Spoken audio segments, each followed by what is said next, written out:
Welcome, everybody. This is the Real Estate Development Fall Open House. My name is Michael Costanza. I'm the Director of Admissions for the School of Architecture and Built Environment. We are so happy that you're here. We're going to have a great program here. John Rennie, who's the program director, is going to introduce the program, give you overview of everything that we do here.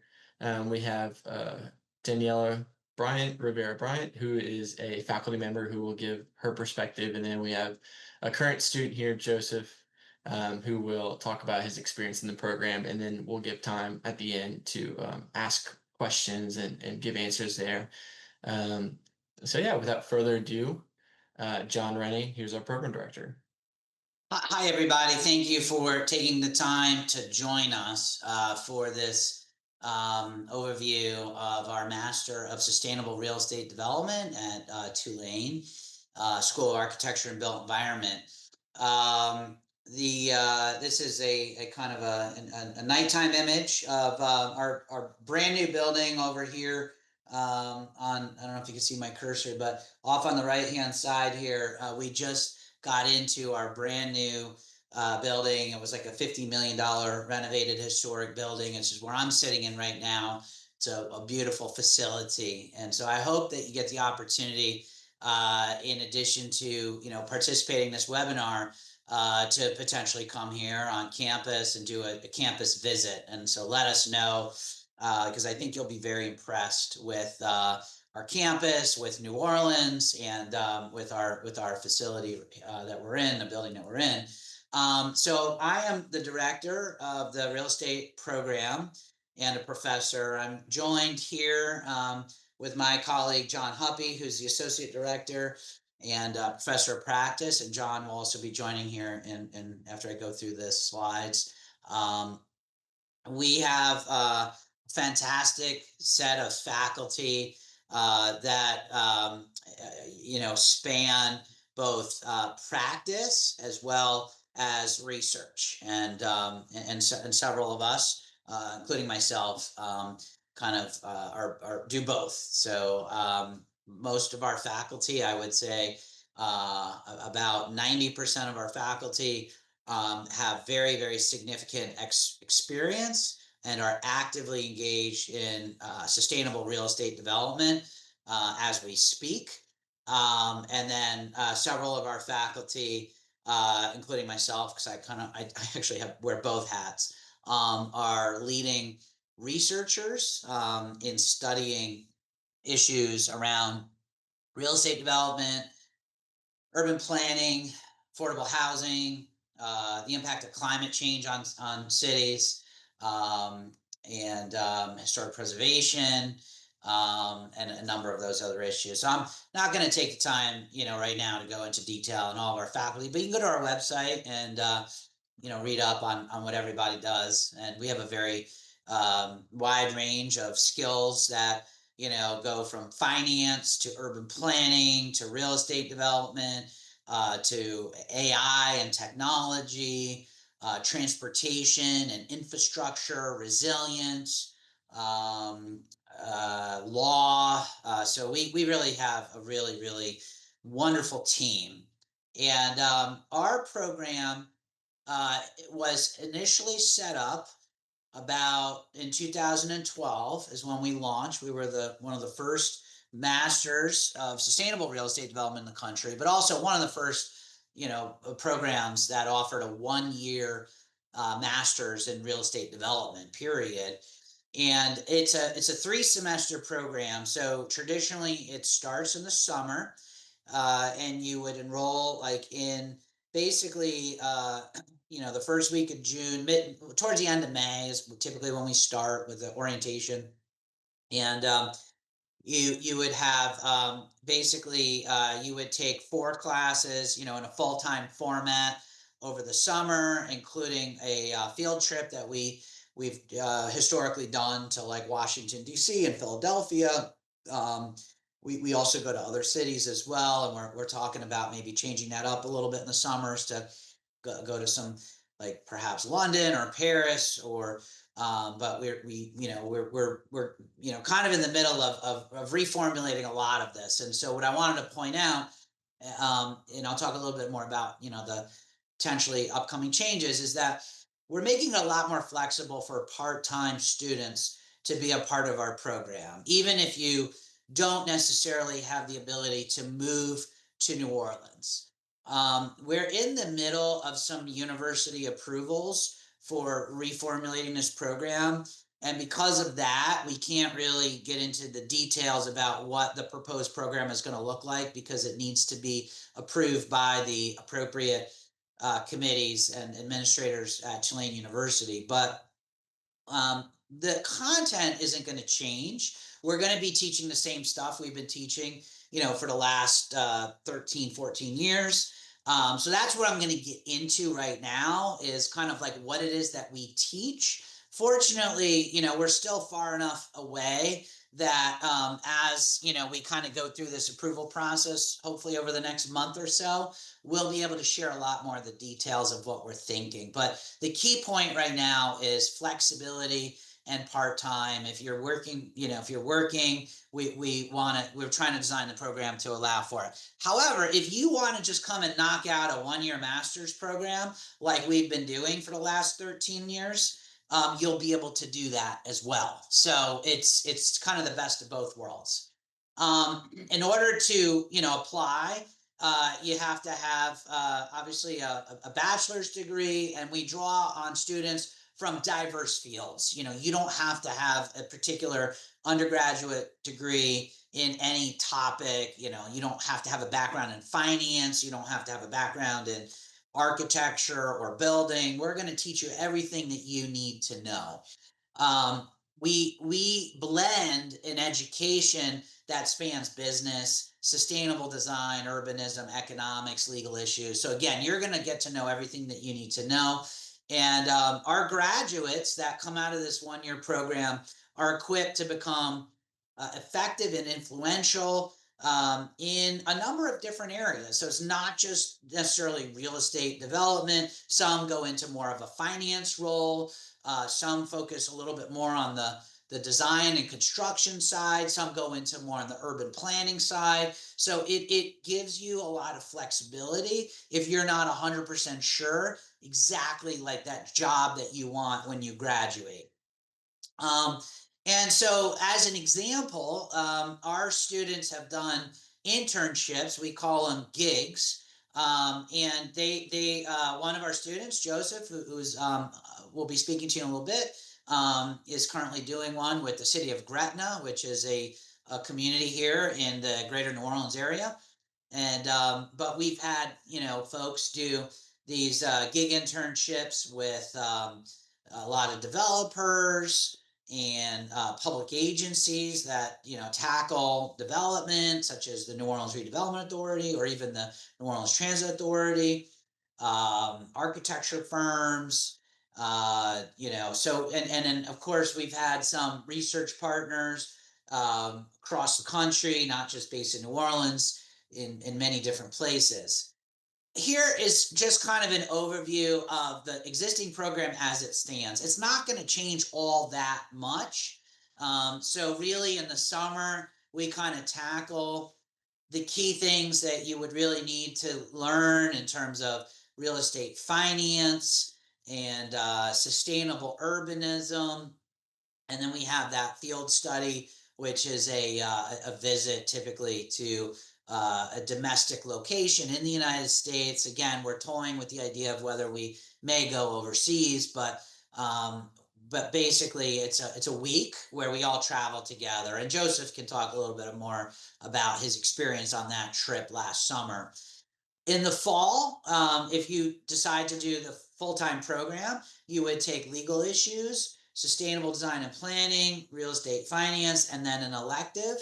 And then in the spring, you have your applied urban economics, your advanced sustainable real estate program, directed research, which we are kind of calling our capstone class, and then another elective. So it's a very straightforward program.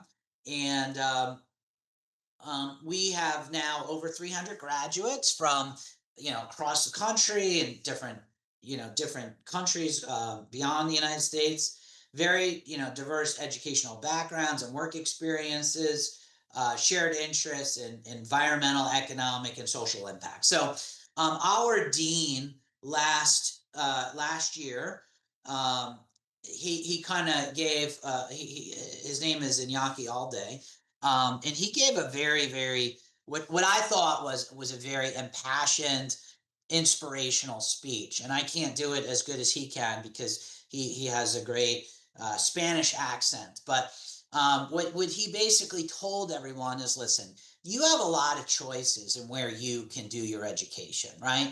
If you're interested in making a difference in changing the world for the better, then Tulane is the school for you, because there's a lot of places where you could learn how to study real estate finance, real estate development. We're one of the few programs that focuses specifically on sustainable real estate development. So you're going to learn everything that you would learn in a finance program. But in addition to that, you're going to learn, what makes cities more sustainable, what makes real estate development more sustainable. And that's really important for the current and future age as we get into topics like climate change and the impact on cities, and even AI, and how can AI be incorporated into our society, which is a topic that we are faced with every day now. We have actually a lot of expertise both in the climate side and the AI side. So, for example, one of our new professors of practice, Daryl Glade, has started several tech companies in real estate, and he teaches a real estate technology class. I myself am wrapping up a master's in computer science with a focus on AI. And so those are the kinds of unique skills that we bring to our program. So you're going to be learning some really cool cutting edge stuff that a lot of the other real estate programs just don't have. And not just content for the sake of content, but content for the sake of action, content for the sake of experience, and being able to make cities better, more sustainable, and keep up with the trends that are emerging, across our country. These are some of the job titles that students have as they graduate and go into the career. Um, our program being only about 13 years old, we are just kind of now getting to the point where some of our more, our graduates of earlier years are now getting into the roles of principals, owners, vice president, CEOs, founders, right? And so, this word cloud chart is going to change over time, and is beginning to change, because folks are moving from more junior and mid-career positions to more senior careers. And so, in all honesty, we need to update this. This is a year or two old. So if we were to update this like right now, I think you would see project manager and financial analyst become a little bit smaller, and some of these positions like vice president, principal, associate directors, those are going to become larger as more and more of our graduates in this particular program are out there taking more leadership roles. And that's one of the benefits of our program, is that we really are working to connect our students with alumni. So, for example, in 2 weeks, we're bringing all of our students to the Urban Land Institute conference in San Francisco. And we're going to be introducing all of our current master students to a lot of the Tulane alumni, who are going to lead a tour of some really cool projects in the Bay Area, and have a happy hour, with a lot of those alumni in San Francisco. So students will get to meet all of those. And some of our alumni, have done some really cool projects across different areas of real estate, including affordable housing and fair market housing, new construction, rehab, commercial, hospitality, tax credits. So there's a lot of expertise in a lot of different areas. Folks, have worked on so everything from technology apps in real estate to working on direct development projects, to working on actual development, conservation. So, lots of stuff. And here are some development projects that, some of our students and alumni have done. John Huppy can tell you a little bit more about ErgoFit, which is a project that he owns and he's been working on, he led. And just to we're kind of wrapping this up, and we'll have kind of some, you'll hear thoughts from the others here with us. Is there, don't write us off based on the fact that we are a private university and our tuition dollars look to be larger than a lot of public universities. Speaking as somebody that went to public university because I didn't think that I could afford a private university, I did not realize how much financial support was available. We have grants, we have scholarships, we do paid internships, and of course, there's other financial aid beyond our program that the university can tap you into. And so, what I would say is apply and go through the exercise, because what you might find is that the cost of coming to Tulane may in actuality be very competitive, if not maybe in some cases even more affordable than a lot of the public universities out there. And the reality is that the financial aid kind of information comes at the conclusion of your acceptance. And so, get your application in. Don't be, scared by, the tuition dollars you see on our website, because our average students get very, very generous financial packages. And we really want you to be here, and we'll figure out a way to make it work for you. So that way you have the option to come and get a really excellent education here at Tulane. Application requirements, pretty standard application: transcripts, resumes, personal statement, letters of recommendation, and then a TOEFL exam, an online interview for non-native English speaking students. And then some of the key dates: we have an early admission deadline. So if you get everything in before December 1st, we will, I'll let Michael give you the exact date. I think we let you know, what's the date that they're notified by? Yes, if you apply by December 1st, we plan to give you a decision before the winter break. And then if you apply by a regular application deadline of January 15th, we shoot for mid-February for decisions on that. Yeah, and then we typically have an open house in March, and then April, is when the kind of the final commitment deposits are due, because we kind of launch in, as I said, in May is when we pretty much launched the program. So if you have any questions, this is my email address and Michael's contact email address, and we're gonna kind of turn it over to. I'll hand it over, I think, to Daniela, and then I'll go to Joseph Campagna, who's a current graduate student, and then we'll turn it over to John Huppy and then answer any questions you guys have. But if you have questions, feel free to enter them in now, so that way we can address your questions as we're going through. So Daniela, thank you. Thank you, John. Hi, everybody. Nice to meet you. My name is Daniela Rivera Bryant. I am one of the professors, the faculty for the program. I teach, I'm originally an engineer, and then later I decided to become an economist. So I enjoy practical knowledge very much and find it it's the most relevant in a program like this. In my practice, I work with historic redevelopment, mostly of residential properties. And I also work with disaster management, which is one of the things, the pieces of expertise that I bring to the program. I've been working in disaster management in many cities around the world over the last 20 years. And I also teach a elective class called Cities, Disasters, and Decisions during the fall semester, where you can learn more about disaster management and some international views on it. I enjoy working and being a professor at the program because mostly of our students, people like you, our students are very diverse, come from many different backgrounds, and now our alumni are really making a big difference in the world. So I think that is my biggest legacy that I can leave, and I look forward to meeting you in person. And I think after I introduce myself, I can give the floor to Joseph so that he can introduce himself and tell you a little bit about his experience in the program so far.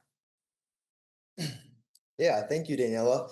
So my name is Joseph Campagna. I am a current student here in the Sustainable Real Estate Development Program.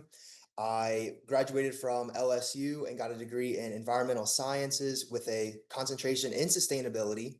And so, as John was saying earlier, this program, our student body has such a wide background from financial majors, to architects, students that are actually doing a dual degree with this program, trying to get both the financial side as well as their architecture master's degree as well.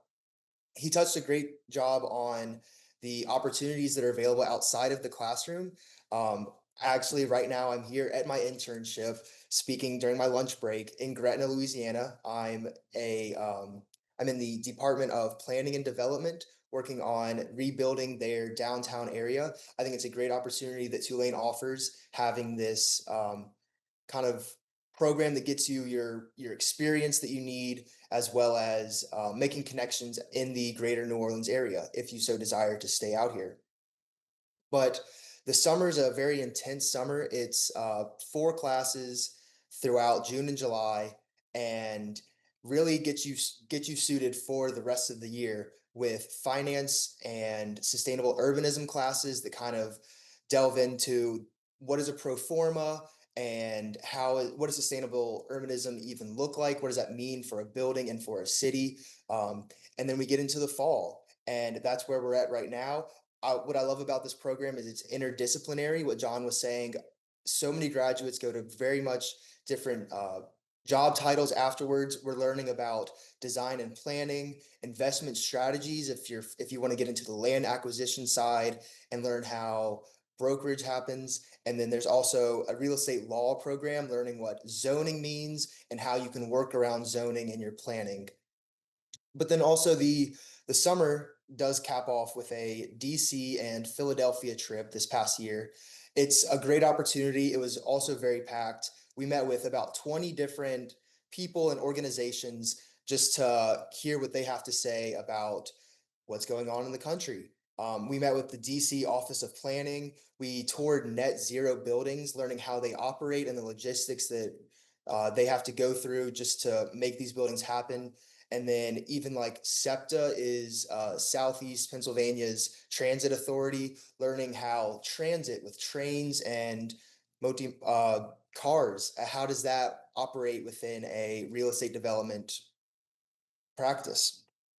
And then myself, I hope to get out of this program a very fulfilling degree, like I said, interdisciplinary. I want to get into the land acquisition side and also historic preservation and rehabilitation. Here in New Orleans, this city's older than the United States itself. I think it's very important. This is a great location for this type of program because of the history of these buildings and what the city has gone through.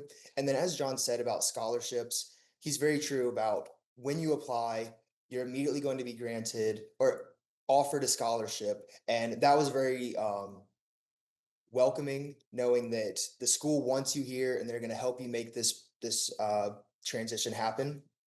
And then also, I wanted to touch on life in New Orleans in general. I'm a big fan of this city. I love it to death with its history. Like I said, being older than the country, it's exactly what you're looking for in a real estate development city with post Katrina reconstruction and the history of the city. There's so many projects that are happening from new and old. It's kind of a playground. You can do what you want with it. And I'm very much open to questions. Be happy to answer anything that you have you'd like to know about the student perspective. And yeah, thank you. And I just want to introduce John Huppy, and John is the associate director. He's also one of the earlier graduates of the program, so he kind of can relate to both sides of it. Sure. Thanks, John. Also with John, the other John in the room. Just a quick introduction. I've been teaching in the program for a decade now, and also benefited from being a student in the program a few years before that. Been practicing as a real estate developer. So my ambitions coming out of the program were to not only teach the next generation of real estate thinkers and developers, but also to practice in the field. And I've been very fortunate to have closed about 40 properties over the last decade.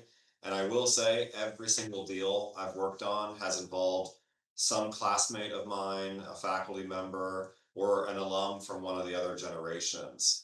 So it really has been almost like a family effort to get to where I am in my career uh, today.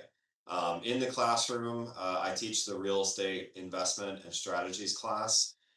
So I help students learn how to do models, which is an important skill set for the industry, but also how to make decisions on those models. So it's always fun seeing the light bulbs go off across the class when students are finally starting to click on their modeling skills and starting to learn how real estate development finance actually works.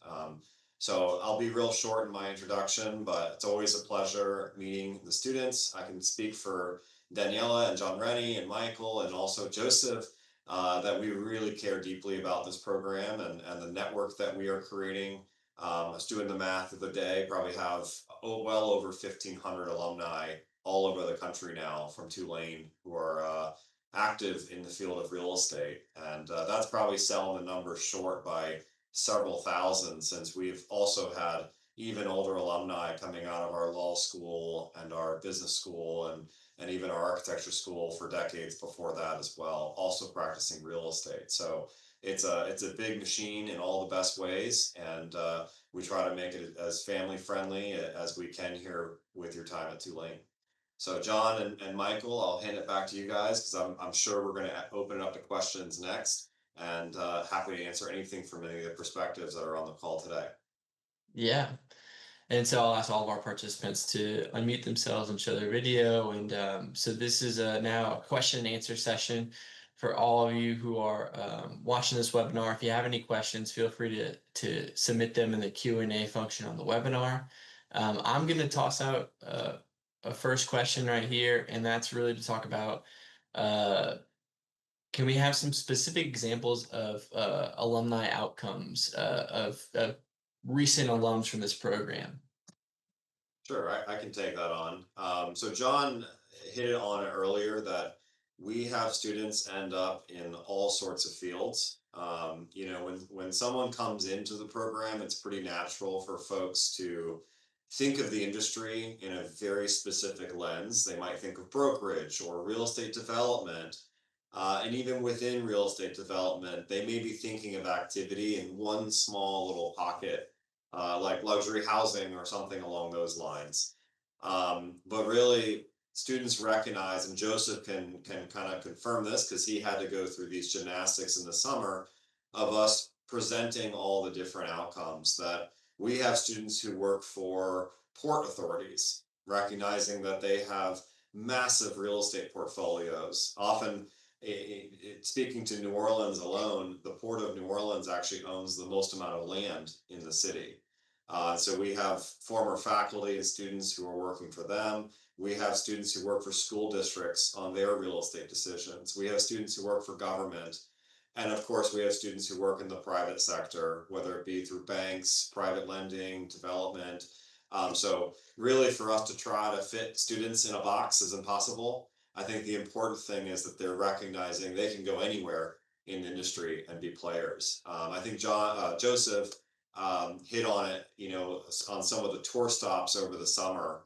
And Joseph, maybe reiterate what were some of the interesting industries that you came across that you weren't thinking about going into the industry, but maybe now have a lot more respect about what they're doing.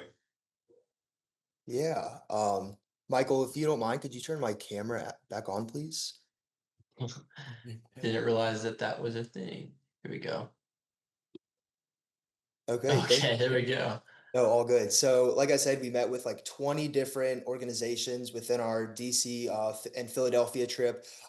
I think I was just blown away with how transit has to do with how that ties into the built environment. You know, you think that buildings are not moving. Well, people got to move. And so you think about the transit that goes in between them. I was just amazed with that, as well as just the financing and the investment strategies in general that we've learned throughout this past fall with John, actually, the investment strategies.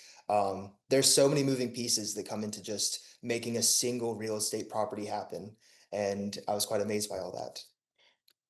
One of the things that one of the growing areas for folks in kind of this real estate development world, and some of our alumni, as well as some of our advisory board members, work for family offices.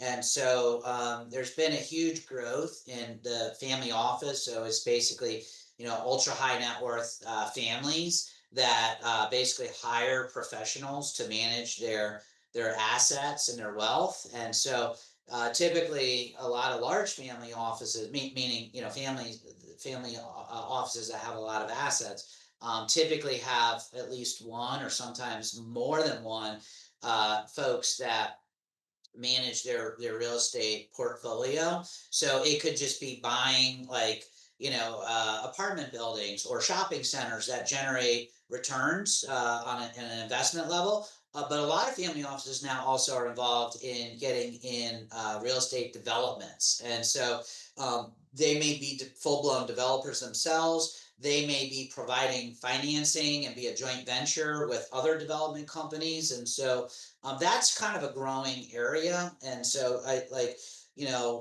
it's just something that you may not think about in terms of where jobs might be located, but that's a kind of a big area where a lot more jobs are growing, particularly in like markets where Tulane has a lot of alumni, which tends to be like the Northeast and Florida, Los Angeles. Like those are also like really like a lot of our Tulane alumni in general. Like we have large concentrations of Tulane alumni in those particular places, obviously all over the United States, but like the northeastern corridor, mid-Atlantic, Florida, like that's where a lot of Tulane alumni live. And a lot of Tulane alumni are involved in development. And so one of the things that John and I are doing as the program directors is creating opportunities for our students to try to get better exposure in those particular markets. So one of the things we'll probably be launching next year is like a weekend in Miami, a weekend in New York, where you could just come and spend 2 or 3 nights and have tours and meet folks who are Tulane alumni, which is important because Tulane alumni have a vested interest in wanting to help current students get plugged into networking and figuring out how to get their first job or their internship or whatever it might be. Awesome. We had a question come in here that said, can you explain the capstone a bit more and offer some examples of previous project topics? Yeah, so I teach the capstone class, and basically what I do is a little different than what's been done in the past. So the first time I just started in January, so I'm coming up to the end of my first year. The way I look at the capstone is really it's like you get to be a pretend developer.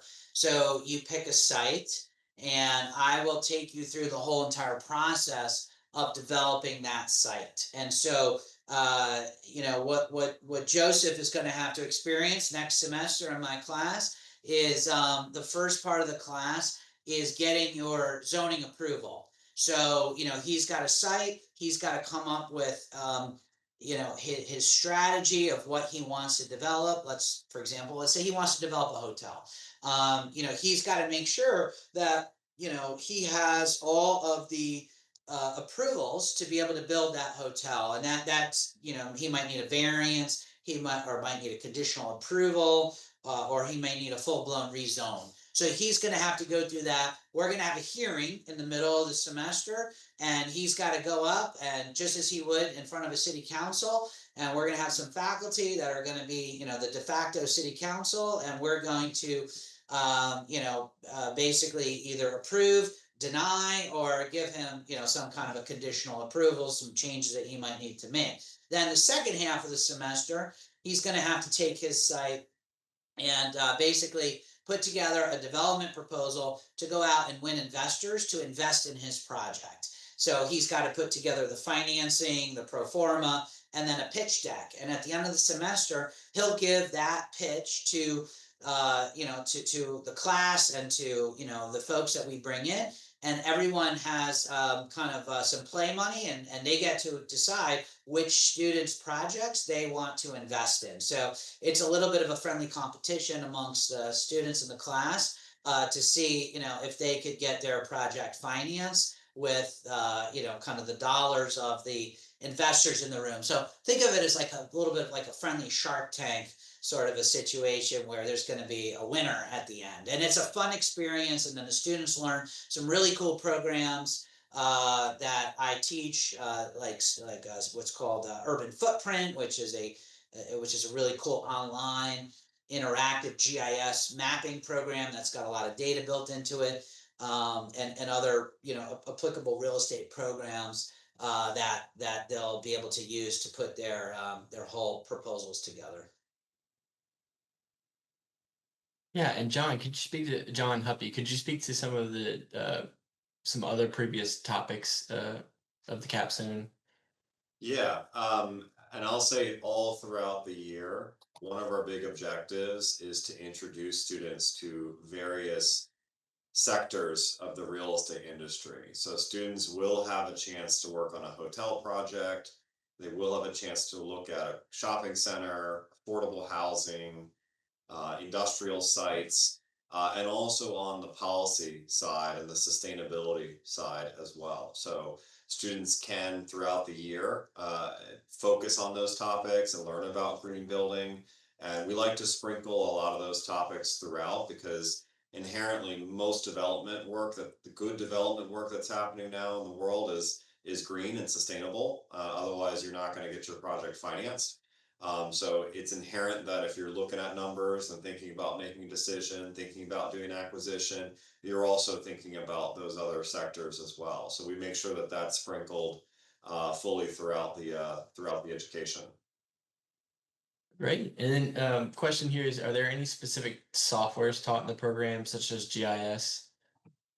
Yeah, so we some folks have familiarity with the Esri products, and so we have access to all of that through Tulane. I actually teach, like I said, it's called Urban Footprint, so it is a GIS software developed that has a lot of pre-built data into it.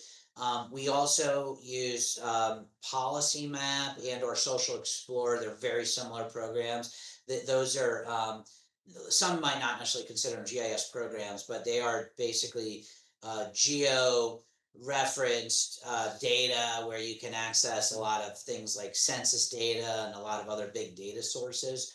So those are the main ones that we use. Yeah, we also learn Argus in our finance class. It's an elective that students can take.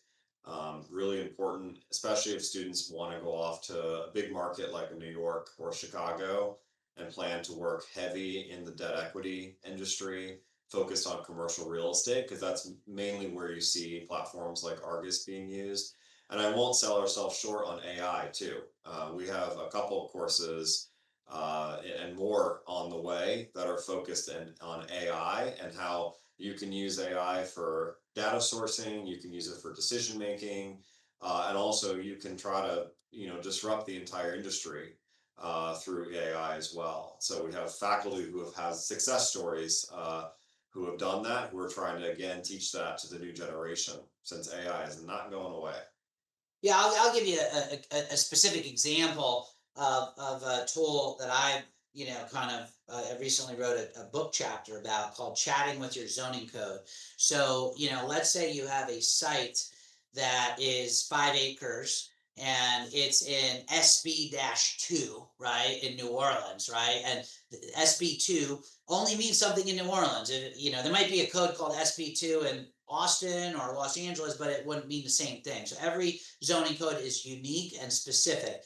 If you were to open up the New Orleans zoning code, it would be like 750 pages. Some zoning codes are actually 1,500 pages. And so, what I do is, like, I've taught my students, like, you can kind of upload that entire PDF into ChatGPT and then go through and ask it a series of questions, and it becomes very intelligent about, like, what's the maximum building height that I could build? How many parking spaces do I need? What's the setback off of, like, the sidewalk or the lot lines so I could build my building envelope up to? And then you could even ask it more nuanced questions, like, can I reduce my parking if I have a mix of uses between residential and ground floor retail? And it is incredibly intelligent, and so that's like a really good example of how we're using something like ChatGPT to help students learn better how to navigate something like a 750-page zoning code. The other thing I'll mention is that one of the biggest real estate tools out there is called CoStar. It's a very expensive program. We don't, I'm exploring to see, like, what we could do in terms of maybe getting student licenses, but a lot of faculty, like, I have a personal faculty license. And so I'll, like, sit with my students as they're working on their proposed development projects, and we'll be able to access lots and lots of data through CoStar. And then it creates these reports, very large reports on comps and all sorts of stuff. And so then the students can have access to those documents as well, and that kind of data as well. Awesome. Very interesting stuff to hear about the AI use.